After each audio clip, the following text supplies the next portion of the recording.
Hey guys, welcome to Weekly Storytime. If you like these story times, give this video a like, let me know what you think down below, and subscribe if you're not already. All those things really do help us out here on the channel. But if you want to help us even further, help us continue to do what we do here, the best place to do that is over on Patreon. With your Patreon membership, you get exclusive access to bonus episodes, as well as access to our members-only Discord server. So if any of those things sound interesting to you, definitely check out the membership options. All right, guys, so on today's story time, I want to talk about the punishment that we had during our last boot camp. So on the podcast this week, we talked all about our boot camps that we did this summer. We did 2 little mini boot camps. Each of those boot camps did include a punishment.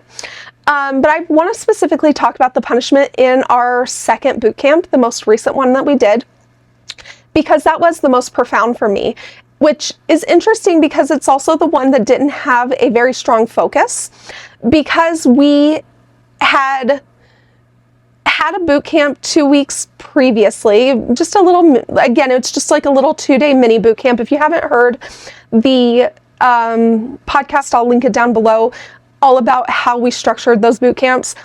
But the first boot camp, the punishment had like a focus to it, but the second boot camp, because it was only 2 weeks later, there really wasn't a strong focus of things that had been left unaddressed or things that needed to be kind of rectified in our relationship, or a bad habit, or something that can kind of connect and make the punishment have purpose. And that's usually what I like to do during boot camps.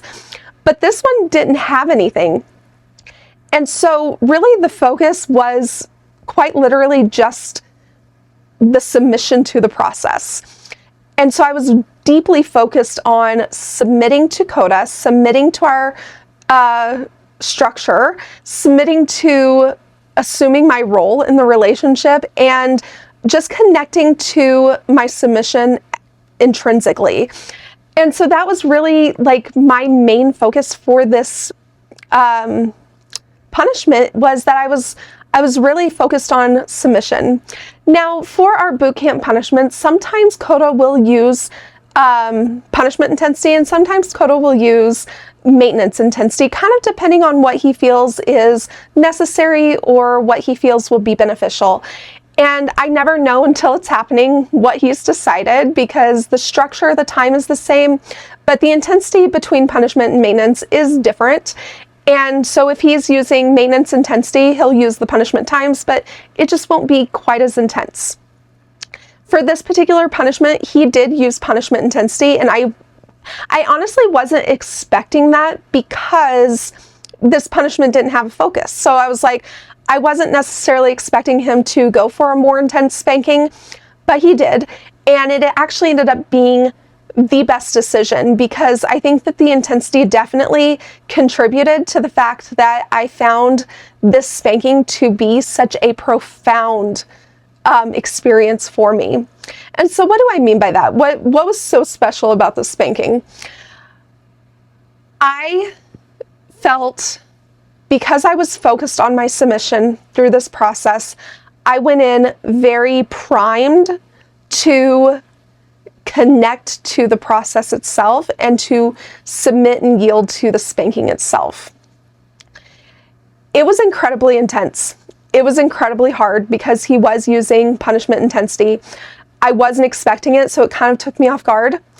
And that ended up being really good, because it made me feel like I didn't have, because I didn't expect it, I wasn't anticipating it, it was CODA's decision, it made me, like, it forced me to yield to the spanking in a way that I didn't expect to.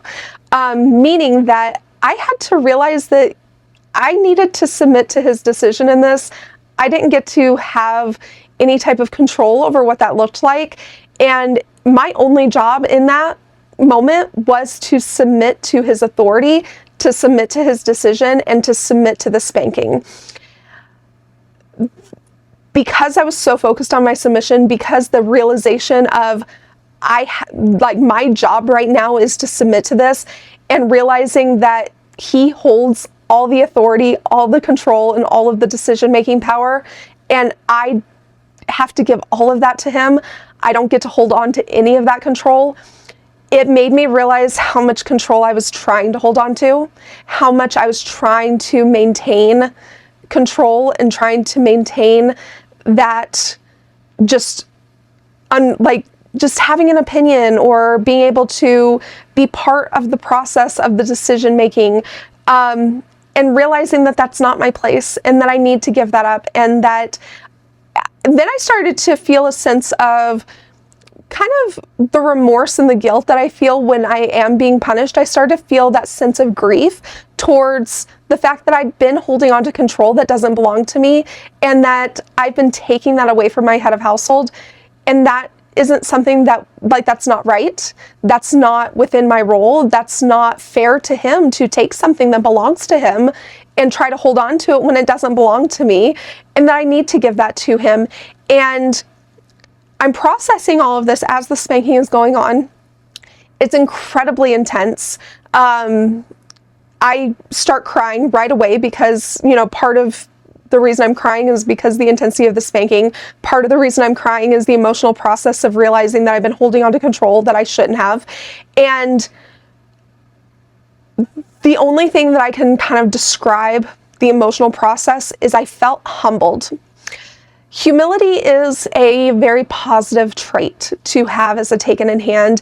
And as a head of household, it is your job to create opportunities for your taken in hand to be humbled and to feel that level of humility when it is appropriate. And this was definitely one of those times where I needed to be humbled. I needed to be taken down a peg because I was feeling a sense of almost co-leadership, and I didn't realize that that's what I was doing. I didn't realize that I wasn't submitting fully, and I needed to give up that last bit of control that I was trying to hold on to. But the spanking made me realize that that's exactly what I was doing, that I was trying to hold on to a level of control. I was trying to hold on to the ability to have an opinion and have some pull in the decision making. And it made me realize that that's not right. That's not what I should be doing. That's not my role. That's not, that's hindering Coda's growth. That's hindering who he has the potential to be in our relationship. And if I can trust him enough to spank me, if I can trust him enough to lead our relationship in every other aspect, I can trust him to have all of the control. I can trust him to make all of the decisions, and I can trust him to be wise in his decision making. I can trust him to be, discerning. I can trust him to do what he needs to do to lead our relationship and to lead our home.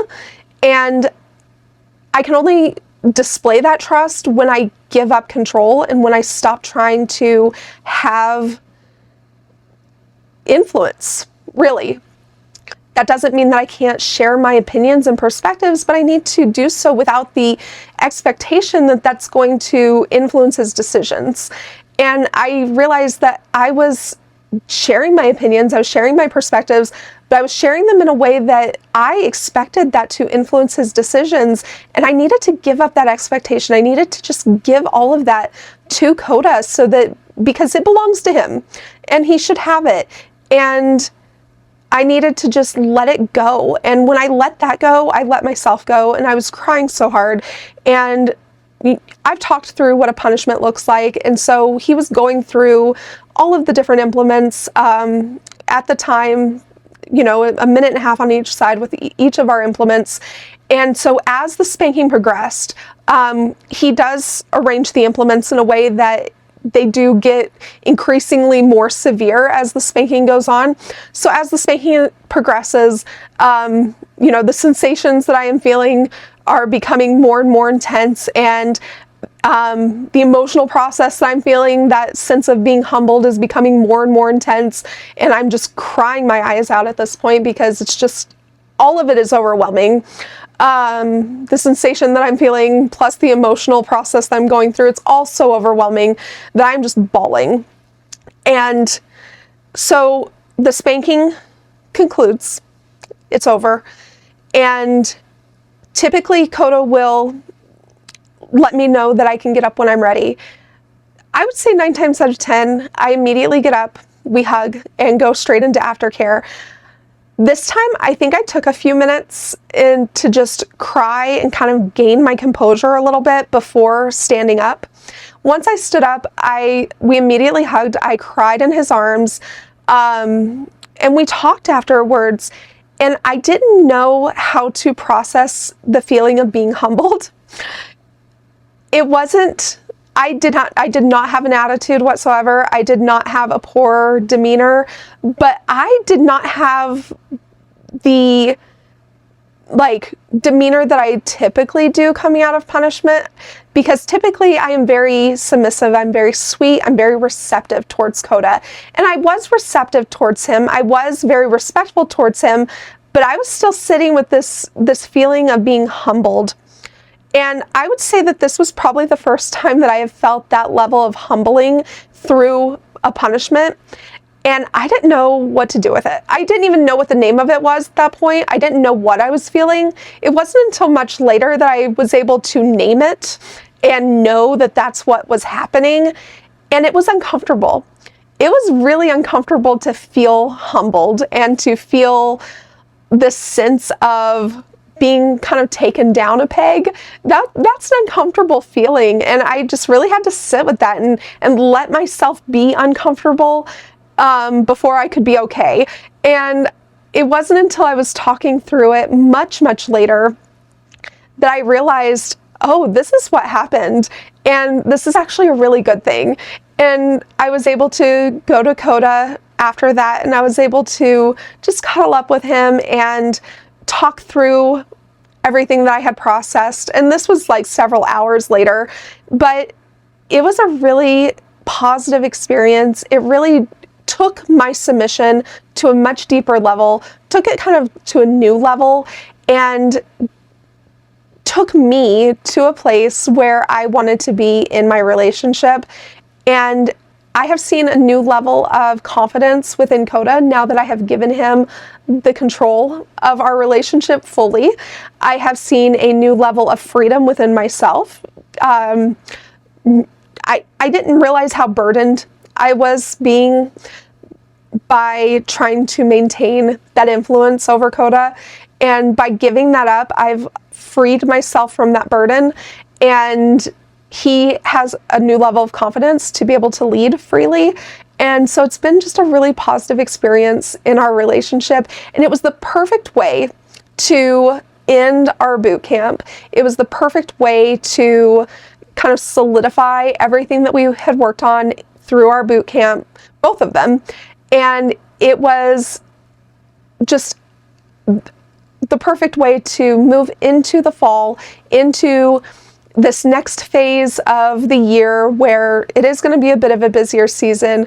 We are going to have things going on in our personal lives that are just going to kind of take our attention. Our attention is going to be divided in different ways just through the fall and through the holidays.